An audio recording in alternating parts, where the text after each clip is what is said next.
Assalamualaikum warahmatullahi wabarakatuh. Perkenalkan, nama saya Salsabila Nuri Rohma dari kelompok 4. Di sini kami akan menjelaskan mengenai materi yang telah kami diskusikan, yaitu mengenai metode penelitian etnografi.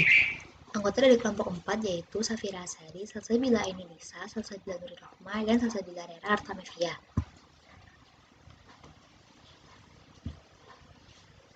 Terdapat 4 pembahasan yang telah kami diskusikan, yaitu yang pertama, pengertian metode penelitian etnografi, yang kedua, tujuan metode penelitian etnografi, yang ketiga, karakteristik metode penelitian etnografi, dan yang keempat yaitu proses pengumpulan data dan analisis metode penelitian etnografi. Yang pertama, saya akan menjelaskan mengenai pengertian metode penelitian etnografi. Menurut Spradley, etnografi ialah kegiatan menguraikan dan menjelaskan suatu kebudayaan. Menurut Creswell tahun 2012, penelitian etnografi merupakan salah satu strategi penelitian kualitatif yang di dalamnya peneliti menyelidiki suatu kelompok kebudayaan di lingkungan yang alamiah dalam periode waktu yang cukup lama dalam pengumpulan data utama, data observasi, dan data wawancara. Penelitian etnografi adalah bentuk metode penelitian kualitatif di mana peneliti mengamati dan berinteraksi dengan subjek yang diteliti di lingkungan kehidupan nyata mereka, yang kerap kali digunakan dalam bidang ilmu antropologi dan berbagai ilmu sosial lainnya. Yang kedua yaitu tujuan metode penelitian etnografi. Menurut Ida dan Ahmad, tujuan dari penelitian kualitatif etnografi yaitu yang pertama untuk mengetahui realitas tertentu secara sosial yang dipertahankan melalui norma, ritual, dan aktivitas sehari-hari. Yang kedua, yaitu untuk mendeskripsikan karakteristik kultural yang ada dalam diri seseorang maupun dalam kelompok secara sistematis dan mendalam. Yang ketiga, untuk memperhatikan makna tindakan dari berbagai peristiwa yang ingin kita pahami. Dan yang keempat, untuk membangun struktur sosial dan budaya dalam lingkungan masyarakat. Yang kelima yaitu untuk memahami sudut pandang dari masyarakat asli, hubungan dengan kehidupan, dan untuk mendapatkan pandangan mengenai dunia. Yang keenam, untuk mengetahui teori-teori yang berkaitan dengan budaya. Selanjutnya yang ketujuh yaitu untuk memberikan solusi dalam permasalahan yang dihadapi oleh masyarakat.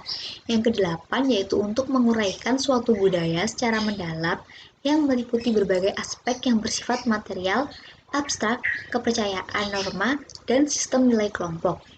Kemudian yang kesembilan yaitu untuk meneliti perilaku manusia dalam lingkungan spesifik yang alamiah. Untuk yang selanjutnya akan dijelaskan oleh rekan saya. Selanjutnya, saya akan menjelaskan mengenai karakteristik metode penelitian etnografi. Yang pertama, berlatar alami bukan eksperimen di laboratorium. Kedua, peneliti meneliti tema-tema budaya tentang peran dan kehidupan sehari-hari seseorang. Ketiga, interaksi yang dekat dan tatap muka dengan partisipan. Keempat, peneliti sebagai partisipan, observer, dan immerse di lingkungan subjek yang diteliti. Yang kelima, mengambil data utama dari pengalaman di lapangan. Selanjutnya, menggunakan berbagai metode pengumpulan data seperti wawancara, pengamatan, dokumen, artefak, dan material visual. Selanjutnya, peneliti menggunakan deskripsi dan detail tingkat tinggi. Yang kedelapan, peneliti menyajikan ceritanya secara informal seperti seseorang pendongeng. Selanjutnya, menekankan untuk mengeksplorasi fenomena sosial bukan untuk menguji hipotesis. Dan yang terakhir adalah format keseluruhannya adalah deskriptif, analisis, dan interpretasi. Menurut Gall tahun 2003 halaman 486 mengidentifikasi 3 karakteristik utama dari penelitian etnografi yaitu yang pertama, fokus dalam menemukan pola budaya dalam perilaku manusia. Kedua, fokus pada perspektif emik dari partisipan atau budaya. Dan yang terakhir, fokus mempelajari setting alami di mana budaya diwujudkan.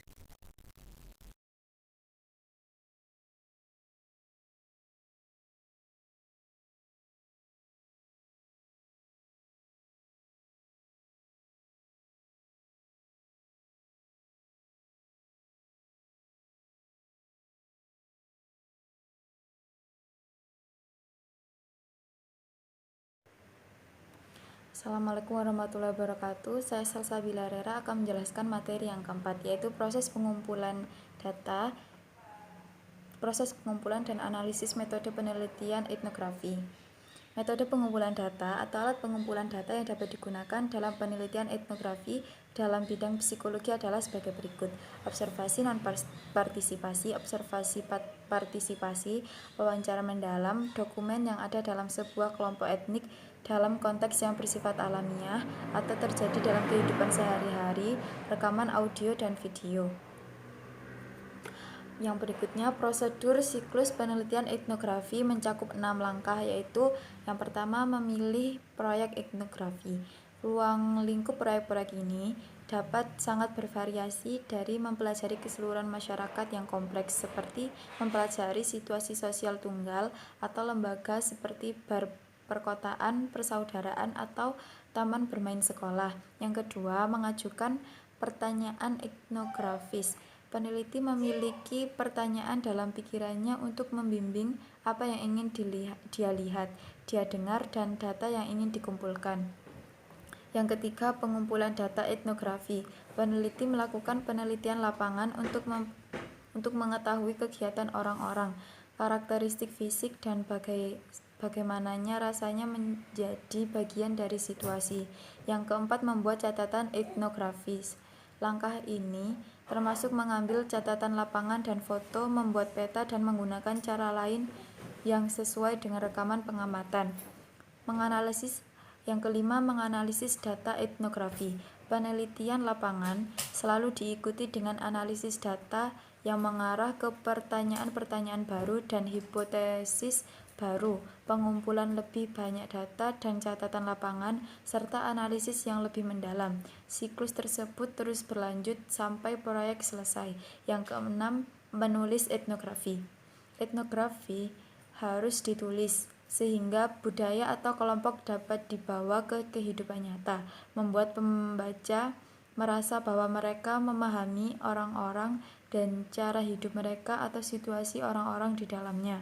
Laporan etnografis dapat berbentuk panjang dari berbagai halaman untuk 1 atau 2 volume. Penulisan harus rinci dan konkret, tidak umum atau samar. Berikutnya, analisis data. Teknik analisis data yang digunakan dalam penelitian etnografi adalah teknik analisis tematik etnografi dalam upaya mendeskripsikan secara menyeluruh karakteristik kultural yang mempengaruhi perilaku sosial individu. Fokus untuk laporan penelitian adalah narasi deskripsi tentang konteks dan tema-tema kultural yang mempengaruhi perilaku sosial individu. Fokus ini sesuai dengan pengertian etnografi, yang berarti penelitian untuk menemukan dan mendeskripsikan secara komprehensif fenomena budaya dari sebuah kelompok. Yang berikutnya, teknik analisis tematik etnografi dilakukan melalui prosedur yang pertama. Peneliti membuat daftar kategori yang menonjol sesuai dengan tujuan penelitian yang terdapat dalam data-data hasil pengumpulan data, yaitu hasil observasi, wawancara, dokumen, dan rekaman audio dan video. Daftar kategori ini adalah fenomena perilaku atau kejiwaan yang spesifik suatu kelompok kehidupan tertentu atau etnik tertentu. Yang kedua, peneliti memberi label terhadap kategori-kategori yang muncul. Yang ketiga, berdasar pada daftar kategori yang menonjol tersebut, maka kemudian peneliti membuat kesimpulan-kesimpulan hasil-hasil penelitian. Sekian dari saya, berikutnya akan dilanjutkan oleh Mbak Safira. Terima kasih. Baik, selanjutnya ada contoh penelitian etnografi yang telah kelompok kami ambil dari salah satu contoh artikel yang ada di internet dengan judul Penelitian Etnografi tentang Budaya Sekolah dalam Pendidikan Karakter di Sekolah Dasar. Adapun penulis dari artikel ini bernama Sukandari Suyata dan juga Sodik Akuntoro. Jenis penelitian yang digunakan oleh peneliti dalam artikel ini itu menggunakan jenis kualitatif pada tahun 2015 dan bertempat di SDN Kasihan, Kota Bantul.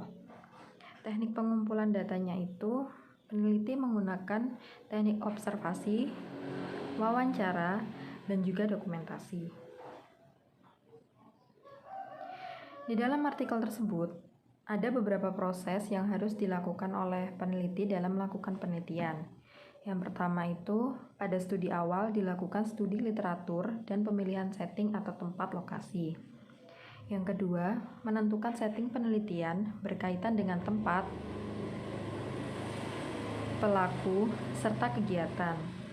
Yang ketiga, sumber data primer dalam penelitian ini adalah siswa, guru, kepala sekolah, sedangkan data sekunder antara lain bersumber pada komite sekolah dan tokoh masyarakat sekitar.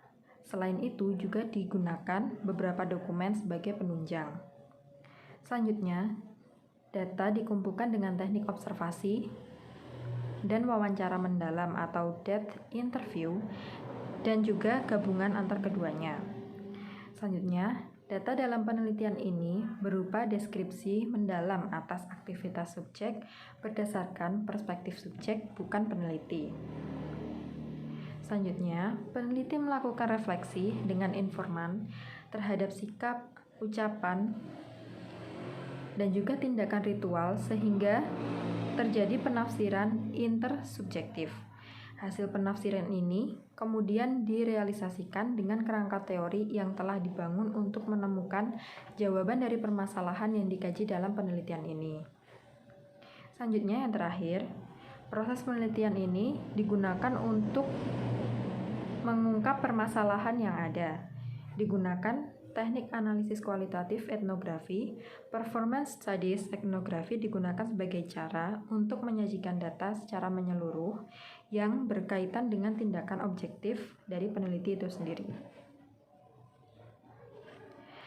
Selanjutnya, setelah data terkumpul, langkah selanjutnya yang dilakukan oleh peneliti itu menerapkan proses analisis data. Yang pertama, proses analisis data dilakukan secara terus-menerus atau secara kontinu, baik di lapangan maupun setelah dari lapangan.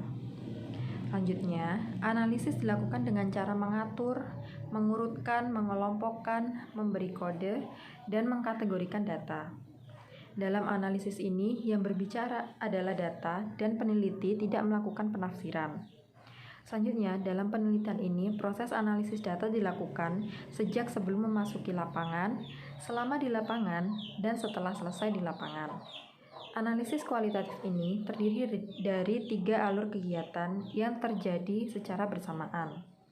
Setelah reduksi data, langkah berikutnya dalam analisis kualitatif adalah penarikan kesimpulan dan juga verifikasi.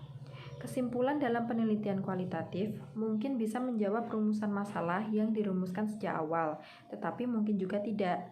Rumusan masalah itu masih bersifat sementara dan akan berkembang setelah sampai di lapangan.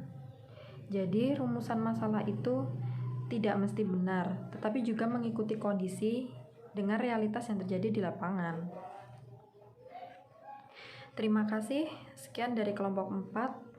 Seperti itulah presentasi dari kelompok kami. Apabila ada kurang lebihnya, saya perwakilan dari kelompok 4 memohon maaf yang sebesar-besarnya. Wassalamualaikum warahmatullahi wabarakatuh.